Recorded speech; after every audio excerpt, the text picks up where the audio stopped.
From awaytogarden.com and robinhoodradio.com, this is A Way to Garden with Margaret Roach, your weekly invitation to dig in and grow. I recently hosted a shade gardening webinar featuring my friend Ken Druse, and the enthusiastic registration and the outpouring of audience questions that evening reminded me how popular a topic shade is, especially the challenge of dry shade. So that's our topic today with Ken as my guest. More in a moment, but first these messages. Underwriting support from Color Blends, supplying top-quality, spring-blooming Dutch flower bulbs to landscape professionals and ambitious home gardeners. More information on the web, colorblends.com. Programming and underwriting support from Royal Botanic Gardens, publishers of Kew Pocketbooks, small gift books illustrated from Kew's vast collection of botanical art. The most recent book, Fungi, about the strange and singular world of mushrooms, toadstools, and their kin. In bookstores now. Ken Druse is a familiar voice here at A Way to Garden, one of my longest gardening friendships, and the author of 20 garden books, including The New Shade Garden, Creating a Lush Oasis in the Age of Climate Change. He gardens in New Jersey, mostly in the shade, which is our subject today. Hi, Ken. How are you? Hi, Margaret. I'm trying to stay cool. Happy summer. I realized we should do a book giveaway of the Shade book with the transcript of this show over on A Way to Garden. So that's that makes something sense. We can do. Yeah, since we're talking shade. And as I said in the intro, briefly, we did a webinar a couple weeks ago and had like 800 people sign up. So I guess that says that people are interested. And so what was your take on it? Was it like every other time you've talked about the subject, or any differences, or what?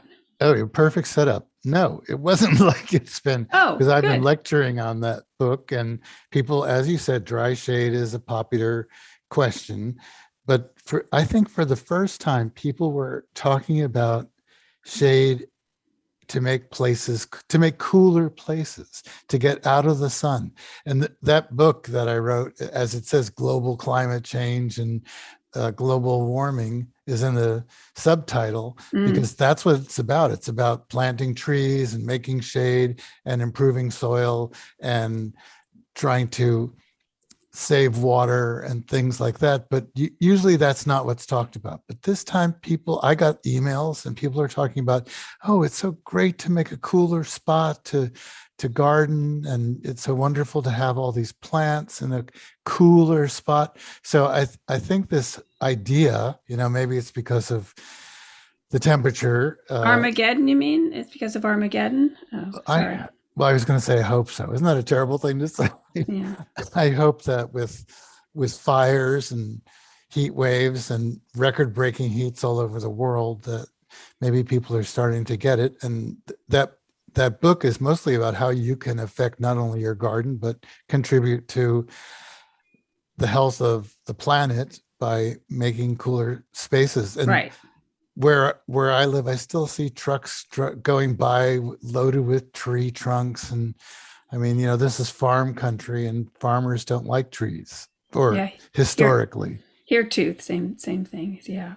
So as we also said, so many of the questions were about dry shade, about probably one of the most challenging environments gardeners face. And so, I thought we could just spend a bunch of our time today talking about that, since there were so many, and it was always like questions about shrubs for dry shade and ground covers for dry shade and natives for dry shade. And of course, everybody always asks about, is it deer proof or is it deer resistant? And with that, because we could take 10 hours to talk about that, about Bambi and Woody and Bunny and all of them. And with that, I think I'm just going to say we can mention any plants we know that happen to have those extra resistance, but maybe it's best to, I have some great resources on the website, and I can give some good links with the transcript where people can really dig deeper into that. But yeah, so dry shade, tough spot. Yeah, but there are, as you know, there are plants in here in my garden with sandy soil, and both of us have had kind of a drought for the last few weeks, although we did get a deluge this last week. But then even when there's a deluge, it kind of runs off, and that's it. Yeah. So we'll see what happens if one day of rain isn't going to change 3 weeks of drought. Right. So you said you have a sandy soil, meaning it's fast draining, meaning that it doesn't stay moist, correct? Right. Oh, right. Okay. Okay. So, right. so I have a lot of, and also I'm in a valley, and there's ridges on both sides of the valley, and there's trees, many of which I planted to make shade. So I'm in a dry shade situation with a lot of plants. I mean, what do you think? You grow wild ginger? Yes, I do. That's pretty shade tolerant and drought tolerant. So Asarum canadense, the native ginger. Oh, that's good. This is a good test. I'll say the common name. Oh boy. Well, we're going to get about 2 or 3 plants, and then I'm going to have a moment. No, it's funny because Brunera, for example, which is one of my best dry shade plants. I mean, have you ever heard anybody say bug loss? No, the common name, Bugloss, right? It's like, no. Mm-mm. So we say Brunera. Yeah.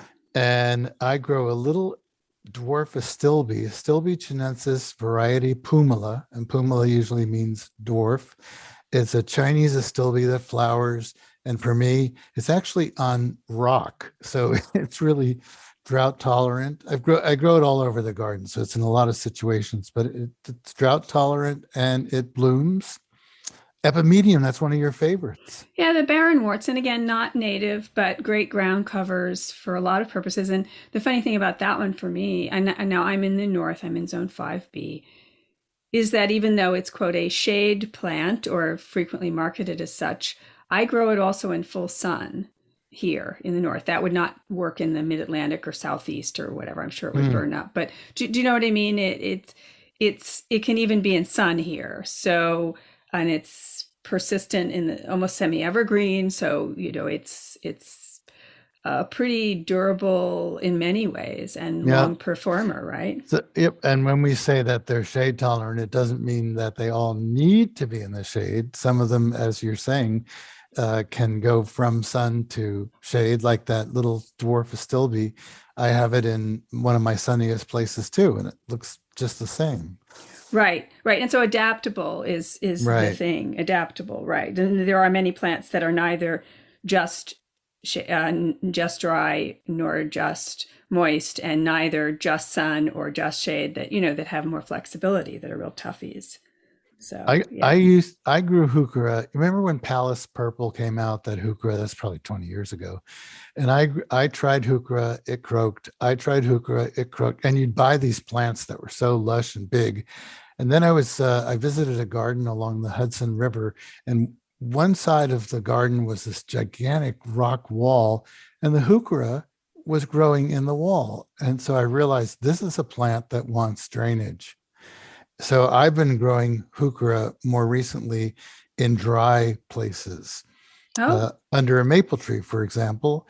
And at last, it doesn't die. Oh, interesting. Now, so you're growing, are those the Velosa types, the ones with like purple leaves and stuff like that? No, that's wrong. Those are the, I'm forgetting, is that Americana? I forget. Americana and Velosa are both ones that I've had better luck with. Me too, with the hairier leaves a little bit. Is that right? Is the leaf surface a little bit? Yeah. Like that famous, what was the famous sort of ivory flowered one? There was a cultivar named of that. I want to say Bartered Bride, but I probably just made that up. You can make them up. No one will know. What is Bartered Bride? Where did that just come out of my head? Now you're putting me on the spot. Well, so we just have to tell people that if you garden long enough and get old, this is what's going to happen to you. Mm-hmm. You're going to free associate, just like, for the rest of us humans. You know how like a lyric of a song pops into your head? Well, what happens to me and Ken is a piece of botanical Latin or a common name pops into our head. I've heard Bartered Bride, but we can't go that way. No, we'll fix it in the transcript. Don't worry. I'll give a citation in the transcript if you want to know the secret answer. I thought the name of one of the heucheras that was doing so well. I know one of them's called Citronelle, and that's a gold one. Yes. And that's doing pretty well because some of the gold lime Ricky and things like that just didn't make it for me. But I thought the one that I was growing was sterling silver, and it's stainless steel. Now, how could I make that Whatever. mistake? Okay, yeah. I always loved caramel, and they've improved it and so forth. Beautiful. And I liked the original one and so forth. So and yeah, that is a Velosa, right? Yeah, yeah. So that's another one where you took a hint from where you saw it succeeding in a preposterous spot and cracks in a wall, and thought, "Aha, drainage," and then extrapolated from there and made it happier. Yeah, and I'm growing Japanese anemone hybrids. You know, the late summer beautiful anemones, and I don't water them. They look great. Yeah. I never thought of that as a dry shade plant, but it is. Yeah. Let's see.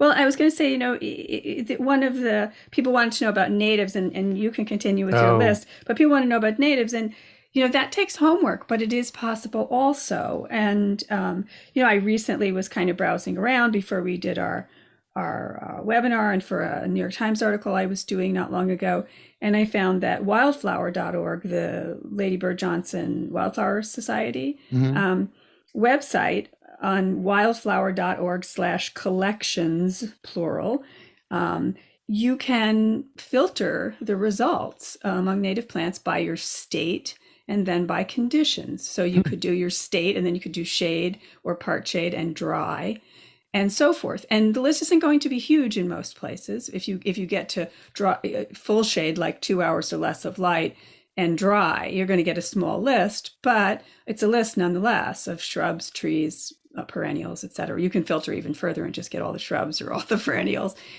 But so that's, we have to learn as gardeners, especially if we want to delve into natives more deeply that are locally appropriate.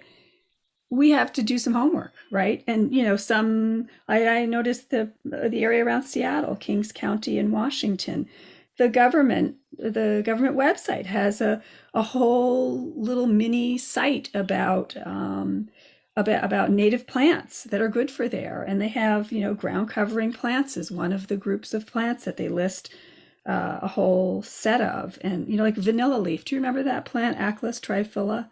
Vanilla leaf. It has sort of fan-shaped foliage. Right. Like that turns out to be dry tolerant. Now, again, sounds very esoteric maybe, but what I'm using it as a case in point is, if I lived in that area, even my local government now, because of climate change and so forth, is trying to showcase these better water-wise plants and, climate-resistant plants and so forth, and is providing that information. So do the homework. That's what Google is for. Right? When you said, I always think of Vancouveria. Is that the name of it? Yeah, Vancouveria. Yeah. Hexandra. Yeah.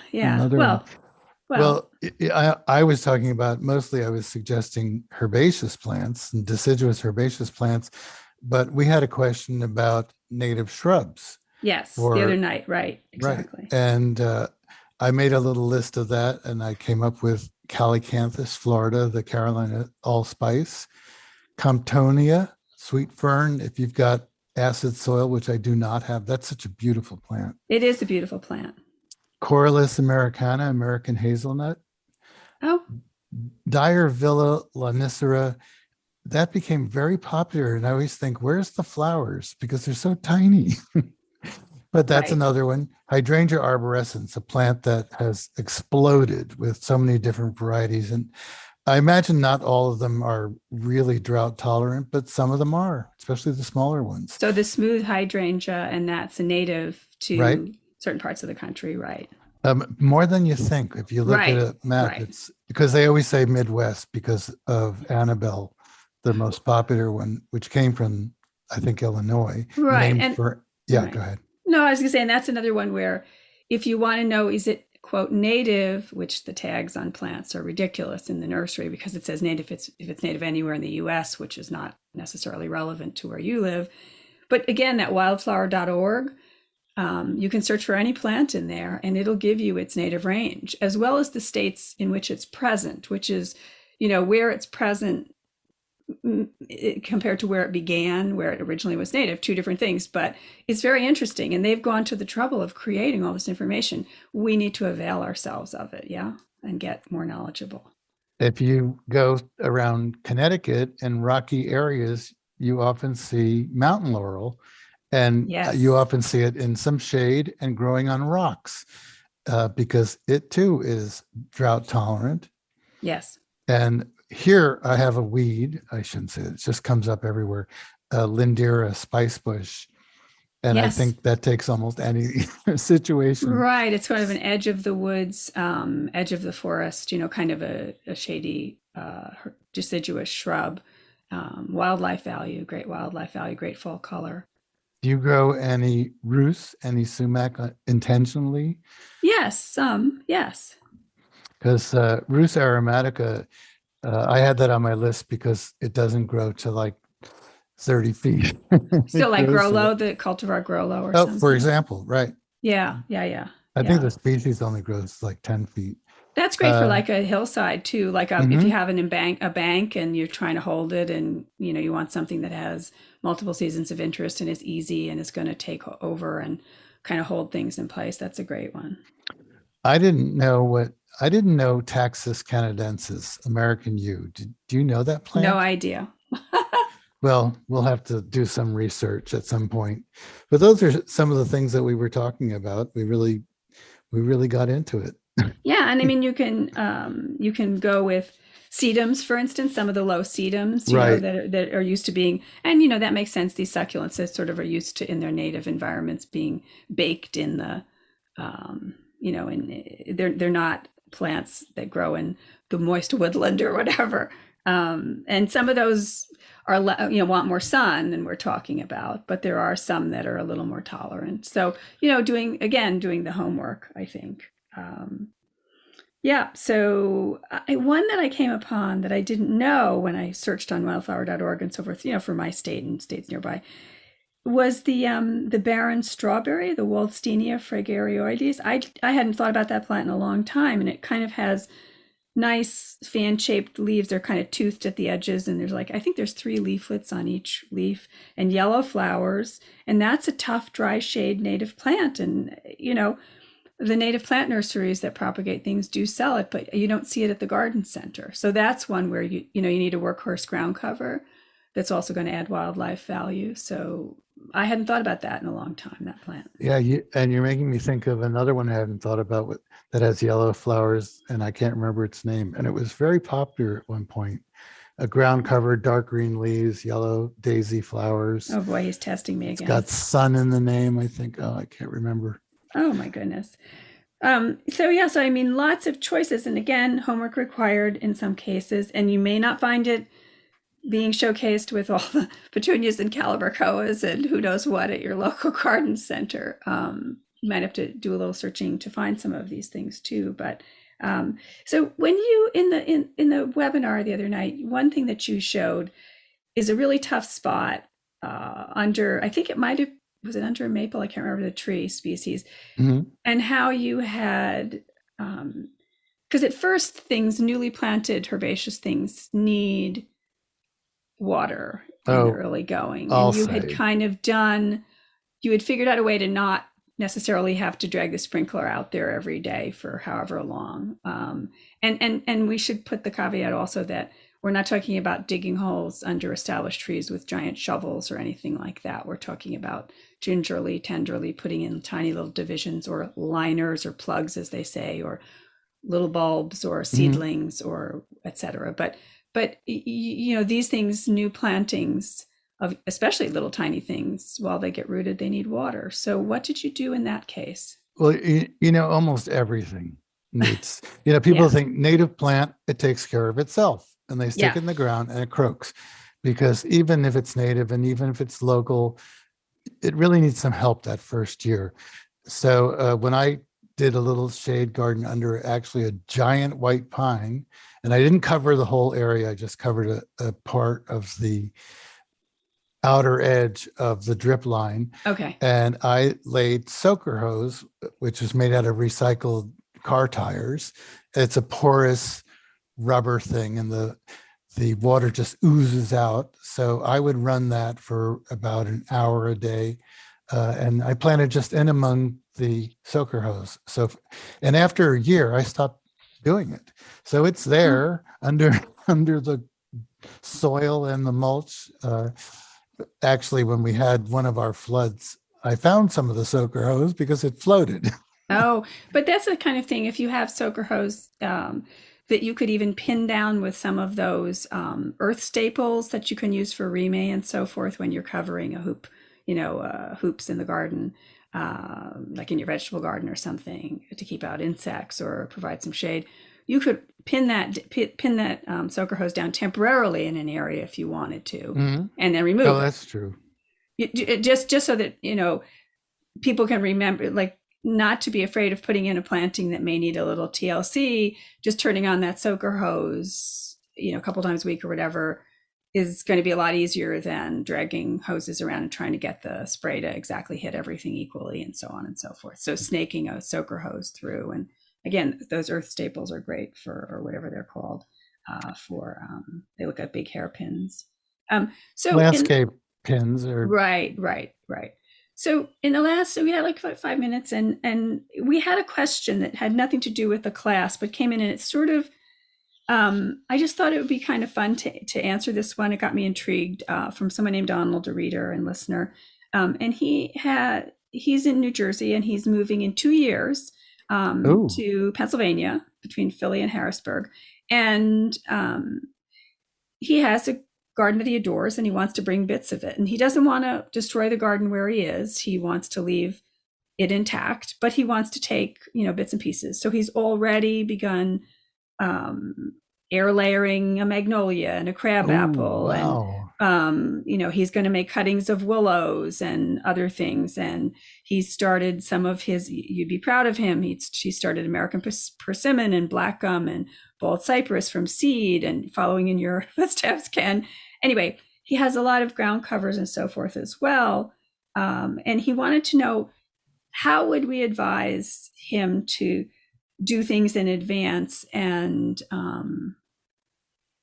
also, and this really applies to anybody who's planning on starting a new big bed. Sometimes you want to use your own stuff. Like you always talk about having a splinter nursery, like a nursery area, so same kind of thing. When do we do these types of uprootings and so forth in advance of a new project? I think you should have this person as a guest. Well, I would say, he's got 2 years. So I would say that after deciduous, herbaceous things drop their leaves in the fall or in the very early spring when they're about to put on new growth. And if it's a ground cover, he could just take a hunk of it, like a little section of it, yes, and put it in a flat, add some little soil around the edges.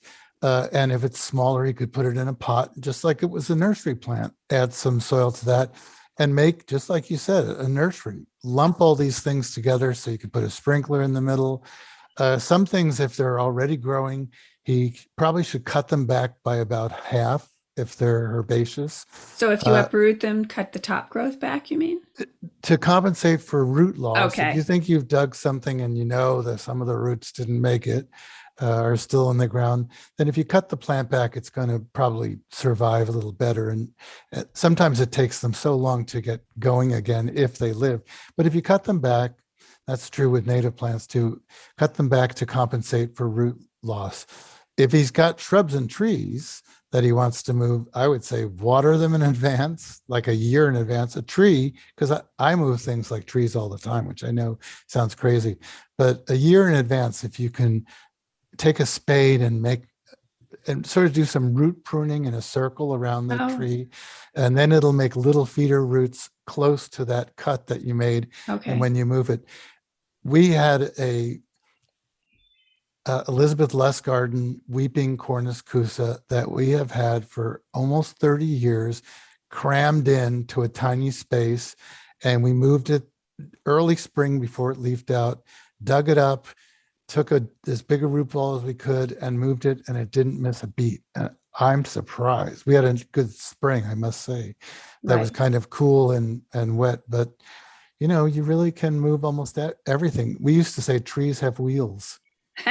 Well, we're running almost out of time, but I wanted to add one thing to those good pieces of advice for Donald, which is that, and you sort of hinted at it, you said flats. You said, you put the divisions in a flat, like of ground covers and stuff, and let it fill out a flat. If you're using pots, use pots that are all the same, that fit into a flat, like a grid, so that at moving time, you know what I mean? Use 4-inch pots, for instance, that fit perfectly. I forget how many fit into a flat, but do you know what I mean? So that it's orderly, because at moving time, it's going to be a lot easier to move that than higgledy-piggledy, mismatched. That's true. Odds and ends. So I think that's the other thing, is to get the gear, and you can get that at a, even A.M. Leonard or one of those types of, places that supply nursery people. You can get flats, a dozen flats and, X number of, 100 pots or whatever to make that. Sure. And a lot of nurseries just toss these things. So you can so you could also go and recycle. Exactly. Ask for recycle. And I have one more thing to add too, which is Chrysogonum virginianum, golden star. I remembered. Do you remember? And so that's the other yellow flowered plant. Right. Okay. This is how it goes with people like me and Ken, guys. You stop thinking and then it comes in your head. Totally. Totally. And we stop thinking all the time. Yes. So thank you for making time again today, and thanks for the tips. And like I said, we'll give lots of links with the transcript so that people can, do a little of their homework, as we were talking about.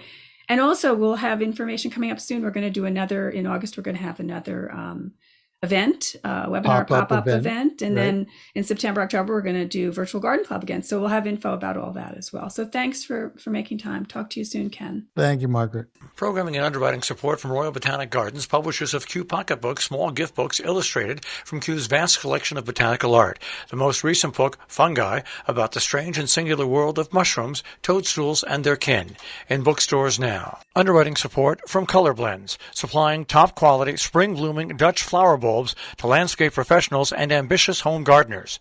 More information on the web, colorblends.com. And talk to you all soon again, too, I hope. Now, don't miss an episode. You can subscribe free to the podcast version of the show on Apple Podcasts or Stitcher or Spotify. And you can find me anytime at awaytogarden.com and on Facebook and on Instagram as @awaytogarden. And happy gardening in the shade or otherwise, meantime. A Way to Garden with Margaret Roach is a joint production of awaytogarden.com and the smallest NPR station in the nation, Robin Hood Radio.